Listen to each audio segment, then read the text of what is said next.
했을 텐데 그래도 잘 계셨다니 감사합니다. 이번 주간도 계속 장마와 더위가 예보되고 있는데요. 주님은 정말 충만히 받으셔서 이 장마와 더위를 잘 이겨내시는 우리 교우님들 되시기를 주님의 이름으로 축원드립니다. 아멘. 이렇게 여름이 되면 특별히 어르신들이 기운이 참 많이 없어 하십니다. 그래서 제가 종종 어르신들에게 약을 한 5개까지는 드세요 라고 이렇게 말씀을 드리거든요. 그래서 이 5가지 약 중에서 2가지는 구약과 신약이고 또 2개는 한약과 양약이고 마지막 약은 바비보약. 그래서 이 5가지 약을 좀 잘 드시면 기운을 좀 늘 얻으실 겁니다 라고 말씀을 드리는데, 우리가 기운을 얻는 것은 이 5가지 외에도 무궁무진합니다. 하지만 그 어떤 것들도 우리 아버지 하나님께서 우리에게 불어넣어 주시는 이 기운만한 것은 그 어디에도 없습니다. 많은 좋은 것들이 있지만 하나님께서 우리에게 기운을 이렇게 불어넣어 주시면 어떤 힘도 생기고, 그죠? 지쳤던 이 육신이 벌떡 일어날 줄 믿습니다. 오늘은 힘을 받아 일어서라 라고 하는 제목으로 그래서 말씀을 좀 나눠보고자 합니다. 오늘 말씀을 통해서 저희가 기억하는 것은 하나님께서 우리에게 기운을 불어넣어 주신다 라고 하는 사실입니다. 이들 인간을 만물의 영장이라고 이렇게 말들 합니다. 하지만 인간은 본시 작고 연약한 존재로 하나님께서 만드셨습니다. 하나님이 주신 이 지혜가 없다면, 그래서 불과 칼과 무기들을 들지 않고서는 인간은 그저 나약하고 부족한 그런 존재일 수밖에 없습니다. 이만한 개에 물렸다고 하는 수식을 많이 있는데, 이만한 개하고 인간하고 맨몸으로 싸우면 누가 이기겠습니까?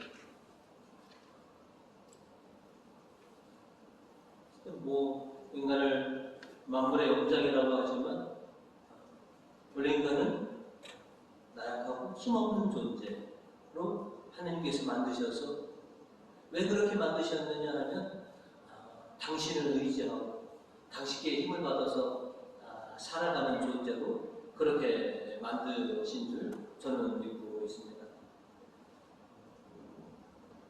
하나님의 종들도 보면 또 굉장히 능력 있고 또 힘 있는 사람을 택하신 것이 아니라 부족하고 나약했던 사람들을 택하셨고, 그 사람들에게 당신의 힘과 당신의 능력을 부어주셔서 힘 있는 주님의 종들로 세워주셨습니다.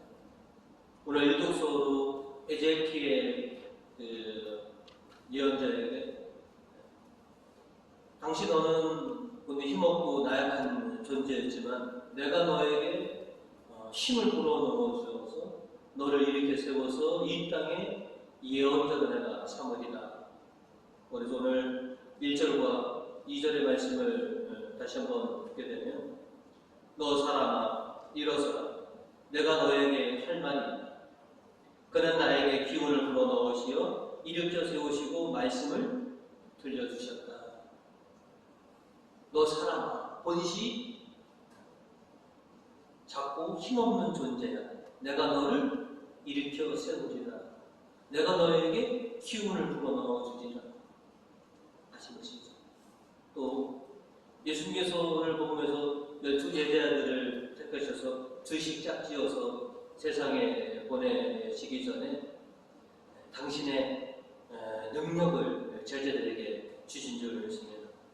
오늘 7절을 보시면 12제자를 불러 더러운 악령을 제어하는 권세를 주시고 주식 짝지어 파견하셨다. 이렇게 성경은 기록하고 있습니다.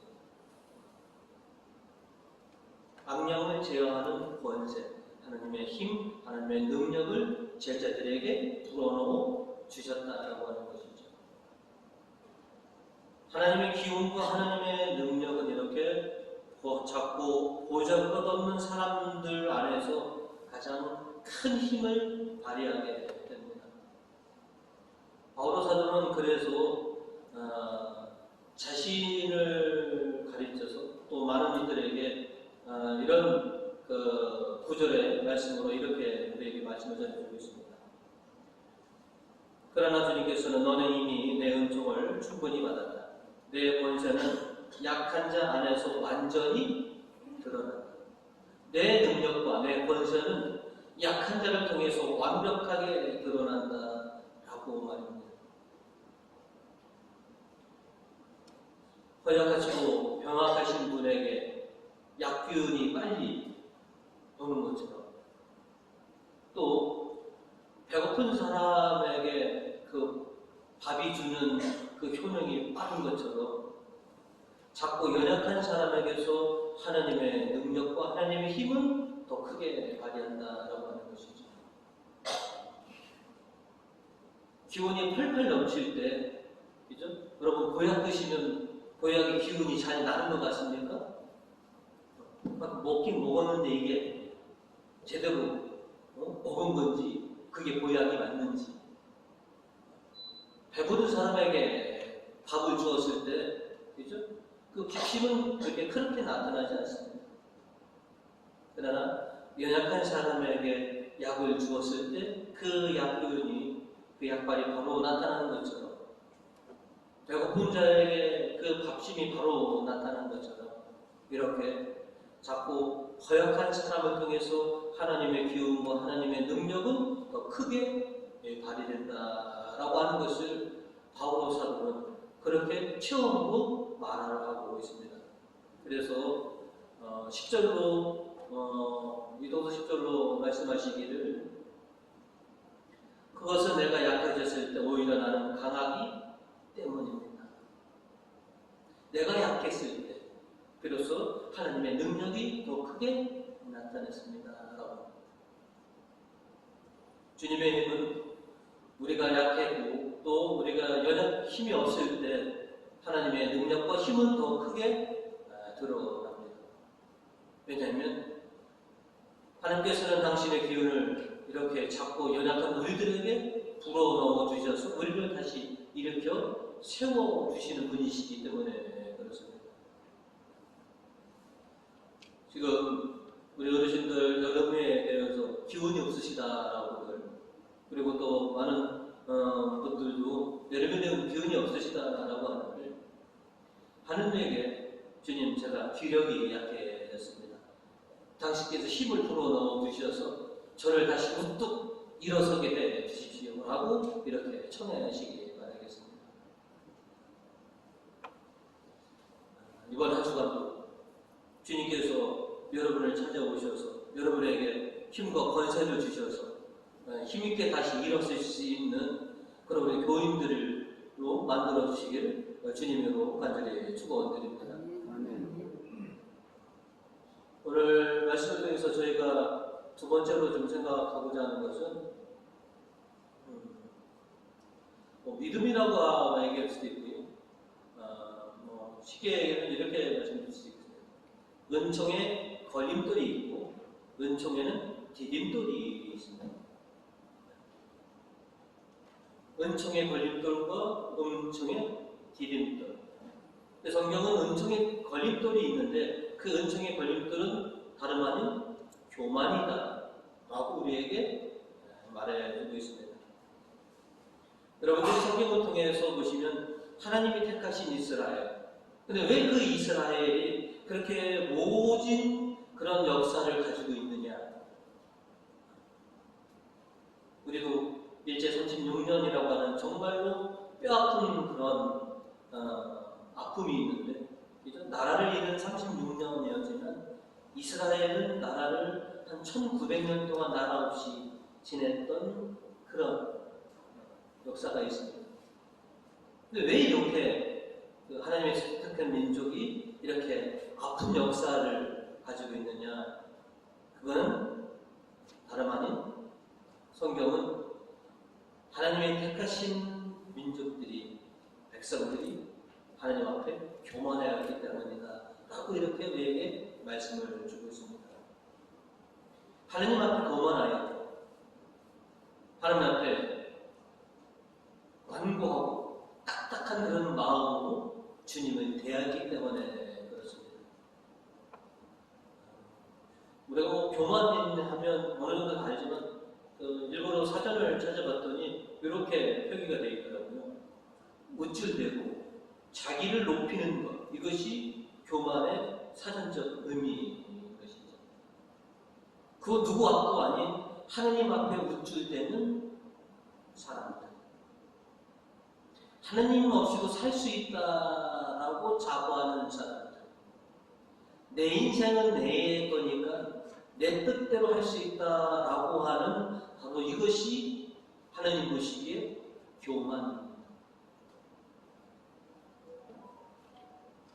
그 교만이 하나님께서 우리에게 주시고자 하는 그 은총에 커다란 걸림돌 역할을 하는 것이죠.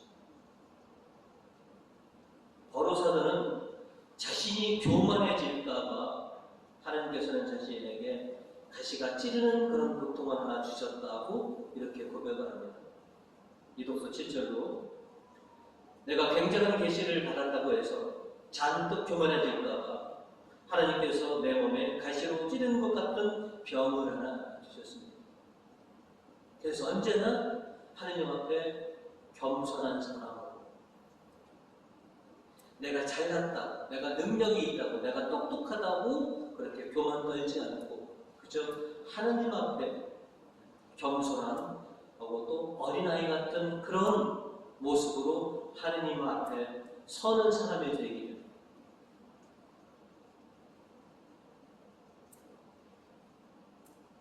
오늘 복음에 보시면 예수님께서 당시께서 30년 동안 사셨던 고향을 찾아가십니다. 예수님께서 30년 동안 동고동락했던 고향, 어떻게 보면 예수님의 가장 놀라운 기적들을 많이 체험했을 거라고 예상하는 곳이 곧 나자렛인 것이죠.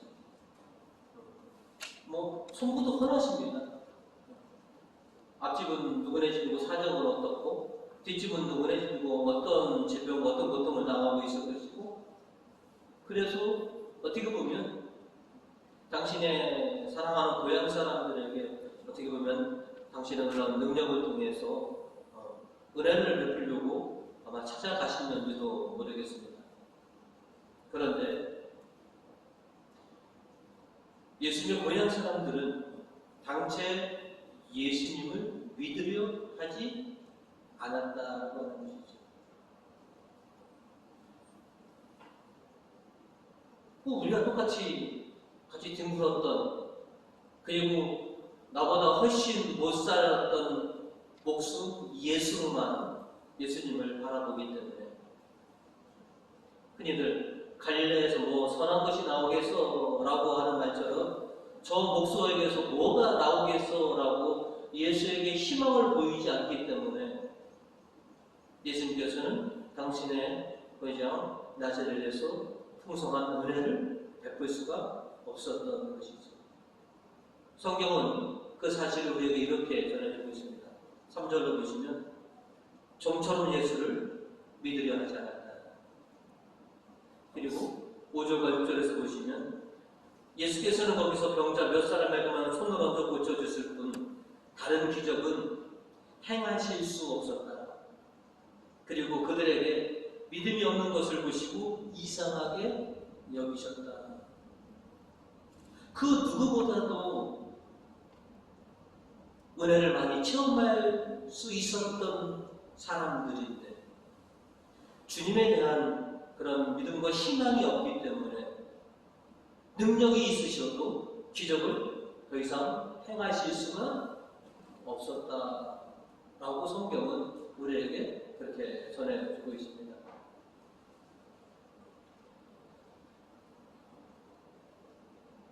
사람이 불신자가 되는 것은 하나님에 대한 증거가 모자라서가 결코 아닙니다. 또 우리가 믿고 있는 교리가 결코 어려워서도 결코 아닙니다. 많은 이들이 불신한 불신자로 나와 있는 것은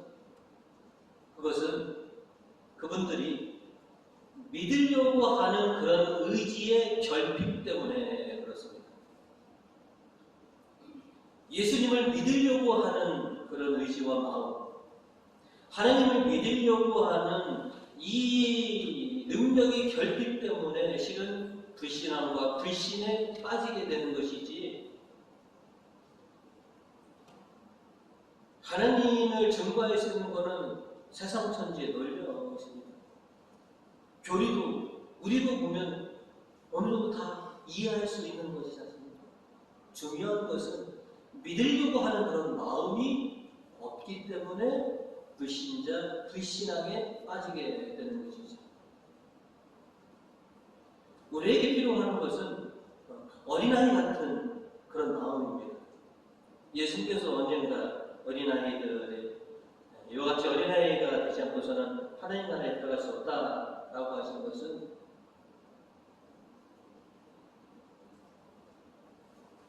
어린 자녀들은 부모님의 말씀을 철석같이 믿고 있습니다. 그죠? 우리가 커서는 우리 아버지가 우리 어머니가 그런 능력이 없으시지 라고 할 순간이 있겠지만, 어린 순간에는 아버지 어머니 말은 모든 것이 다 그대로 이루어질 줄 믿고 그렇게 바라보고 있습니다. 우리에게 필요한 것은 바로 그거, 주님에 대한 믿음과 희망이 있느냐, 주님을 믿으려고 하는 그런 마음이 너희 안에 차고 넘치느냐, 아니면 주님을 믿으려고 하는 그 마음이 결여되어 있느냐라고 하는 것이죠. 바로 그것이 우리에게 베풀고 주고자 하는 은총을 가로막는 걸림돌입니다. 내가 은혜가 풍성하려면 이 걸림돌을 제거해야만 합니다. 그럼 반대로 은혜의 디딤돌은 두말할 것 없죠. 믿음은 우리의 은혜의 디딤돌입니다. 은총이 있는 곳에 믿음이 있고, 믿음이 있는 곳에 곧 은총이 있습니다. 풍성한 은총은 우리가 얼마만큼 믿음을 가지고 있느냐, 믿음으로 얼마만큼 수용하고 있느냐, 그 수용 능력에 따라서 은혜가 좌우됩니다. 오늘 예수님께서 12제자를 보내실 때 아무것도 가지지 않고 그냥 내보내십니다. 그 권세만 주시고 아무것도 가지지 말아라. 그 이유는 우리가 뭔지 잘 알고 있습니다. 며칠이 몇 날이 걸릴지 모르지만 주님만 믿고 너희가 나가라. 복음 8절과 9절로, 그리고 여행하는데 지팡이 외에는 아무것도 지니지 말라고 하시며, 먹을 것이냐 자루도 가지지 말고 전대에 돈도 지니지 말며, 신발은 씻고 있는 것을 그대로 신고 속옷은 2벌씩 껴입지 말라고 분부하셨다. 아무것도 그냥 가라. 오직 내가 너에게 준 그 권세와 나를 믿고 나가라. 오늘 10편 2절은 우리에게 또 이렇게 노래를 하고 있습니다. 상전의 손만 쳐다보는 종의 눈처럼, 만입의 손만 쳐다보는 몸종의 눈처럼 우리 하나님 주님의 자비를 바라보며 우리 눈이 그분을 쳐다봅니다. 오직 주님의 손만, 주님만 쳐다보고 있다라는 것이죠. 왜 이렇게 주님만 쳐다봐야 되느냐? 모든 은혜는 주님 손에 달려있기 때문에 그렇습니다. 그리고 그 은혜를 나에게 오게 하는 것은 나의 믿음이 그것을 가능하게 합니다. 은총은 결국 우리의 믿음에 달려있다라고 성경은 확실하게 얘기합니다. 마태복음 8장 13절로 예수님께서 백인대장에게 하신 말씀입니다. 그리고 나서 백인대장에게 가보아라. 내가 믿는 대로 될 것이다 하고 말씀하셨다. 바로 그 시간에 그 하인의 병이 나았다. 하인을 걱정하는 백인대장에게 내 믿음대로 될 것이다 이렇게 하셨습니다. 그리고 9장 29절로 소경나에게 하신 말씀입니다. 예수께서는 그들의 눈을 만지시며 너희가 믿는 대로 될 것이다 하고 말씀하셨습니다. 네 믿는 대로 될 것이다. 너희가 믿는 대로 될 것이다.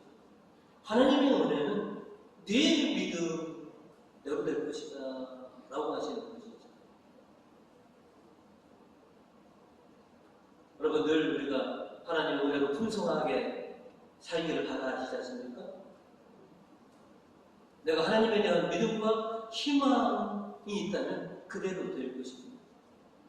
주님은 오늘 분명히 말씀하십니다. 내 믿음대로 될 것이다. 내 믿음대로 이루어질 것이다. 중요한 건 내 믿음이다. 나에 대한 믿음과 희망으로 벌떡 일어나 있느냐 하는 것이죠. 여러분, 은총의 걸림돌에 넘어지지 마시고 은총의 디딤돌을 딛고서 하나님께서 여러분에게 주시고자 하는 그 은총을 모두 다 이렇게 누리실 수 있는 은혜로운 우리 교님 되시기를 주님의 이름으로 축원드립니다. 아멘. 또 세 번째는 주님께서 우리를 파견하셨다 하는 겁니다. 주님께서 연약한 우리에게 기운을 불어넣어 주시고 또 우리로 하여금 믿음을 갖게 하시고 우리를 세상에 보내십니다. 하나님께서 에제키엘을 이스라엘 예언자로서 삼으시고 그를 옛 백성들에게로 이렇게 보내십니다. 일독서 3절로 너 사람아 나에게 반항하는 역적인 이스라엘 백성에게 내가 너를 보낸다. 내가 너에게 기운을 불어넣어 주시고 너를 내 종으로 삼았으니 내가 이스라엘 백성들에게 너를 보낸다라고 하는 것이죠. 그리고 예수님께서도 12제자를 짝지으시고 세상으로 보내십니다. 복음 7절로 12제자를 불러 더러운 악령을 제하는 권세를 주시고 둘씩 짝지어 파견하셨다라고 합니다. 그러면 오늘 이 미사를 통해서 예수님께서는 또 누군가를 세상에 파견하십니다. 우리 미사 마지막에 이 미사라는 말 자체, 저는 우리가 이 예배가 우리가 감사성찬대로 이름을 바꿨죠. 근데 저는 계속해서 그 미사라는 말을 그래서 왜냐면 100년 넘게 미사가 우리의 고유 명사였었는데 그래서 아직까지도 그냥 그래서 병행해서 쓰시는 분이 많은데 근데 왜 미사일까? 우리가 아는 것처럼 미사 우리 주일 예배 핵심은 성만찬이지 않습니까? 근데 그 전에는 왜 미사라고 하는 말로 다 썼느냐? 그 미사가 파송하다, 파견하다, 보내다. 그래서 미사입니다.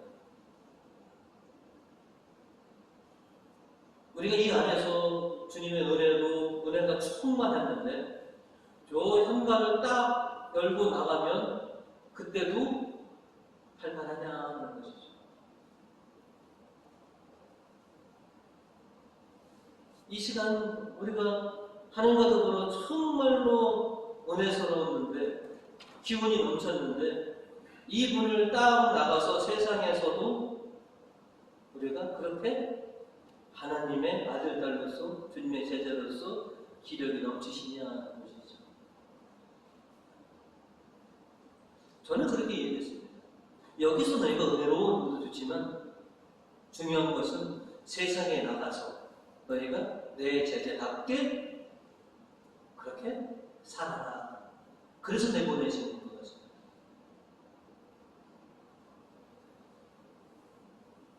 에제키엘을 당신의 능력을 주셔서 이스라엘로 보내신 하나님, 12제자에게 권세를 주시고 세상에 주식 짝지어서 보내주신 예수님, 그리고 오늘 저와 여러분에게 당신의 능력을, 당신의 기운을 불어넣어 주시고 우리로 하여금 다시 세상으로 보내주십니다. 오늘 이 미사 끝에 나가서 주님의 복음을 전합시다 하면 여러분 뭐라고 하십니까? 네? 항상 외칩니다. 나가서 주님의 복음을 전합시다. 그러면 여러분 그냥 눈 감고도 그리스도의 이름으로 분명히 나가신다고 그러셨습니다. 또 주님도 내 능력과 나와 함께 너희가 나가라. 오늘 이제 다시 우리를 파견해 주시는데 파견되셔서 처음으로 들리는 곳이어야 됩니다. 오늘 주님이 우리를 파견해 주실 거잖아요. 나가라. 주님의 이름으로 여기 나가가 있습니다. 그러면 어디로 처음으로 파송지가 어딥니까 우리가? 네? 오늘 뭐 친구 모임이 있어서 거기가 첫 번째 파송지가 될 수 있습니다. 근데 제가 볼 때는 여기 90% 이상은 다 어디가 첫 번째 파송지예요? 내가 단순히 집에 온 것이 아니구나. 내 집이 나의 첫 번째 파송지구나. 여기서 주님의 복음을 전해야 되는 거구나. 이러면 우리 교우님들이 대본 내리십니다. 아, 신부님 안전하게 안 해요. 근데 뭐 말을 안 들어요, 애들이. 제가 뭐 알아봤겠습니까? 그리고 또 맨날 이렇게 신앙장에서 본 애들이 잔소리라고 들을까봐 지금 이렇게 좀 참고 있는 중입니다. 이렇게 말씀하시는 분이 많아요. 근데 오늘 한 가지 여러분이 좀 깨달아 주셨으면 하는 게 있습니다. 지금 애들 상태를 보고서 내가 지금 이렇게 기회를 여기고 있는 거라고 생각되시는 분. 애들이 말을 안 들어요. 아무리 내가 복음을 전해도 말을 안 들어요. 그래서 지금 내가 지금 쉬고 있습니다. 라고 하시는 여러분에게 오늘 에베소서 5절을 읽어드리려고 합니다. 본래 바라가는 일밖에 모르는 족속이라 듣지도 않겠지만 듣든 안 듣든 내 말을 전하는 자가 저희 가운데 있다는 것만을 알게 해 주어야 하지 않겠느냐 하는 것이죠. 이스라엘 백성이 듣든 안 듣든 하나님의 말씀을 전하는 사람은 분명히 있어야 된다라고 하는 것이죠. 제가 안 들으니까 말을 제가 복음을 전하지 않습니다. 아니라는 것이죠. 듣든지 안 듣든지 너는 가서 전하라라고 하는 것이죠. 언제까지 전하면 되겠습니까? 들을 때까지 전하면 된다. 깨달을 때까지, 회개할 때까지 전하면 되는 것입니다. 저도 저의 첫 번째 가성주에 지금 오래도록 깊은 영적인 잠에 빠진 저의 형제들이 있습니다. 그리고 아직 세례도 받지 못한 친구들도 있고요. 그래서 단톡방에 열심으로 퍼다달립니다. 설교도 불리고 저것도 보고 언젠가는 한 번씩은 봐주겠지. 그리고 그거를 보든 안 보든 전신부가 열심으로 이걸 보내주고 있구나.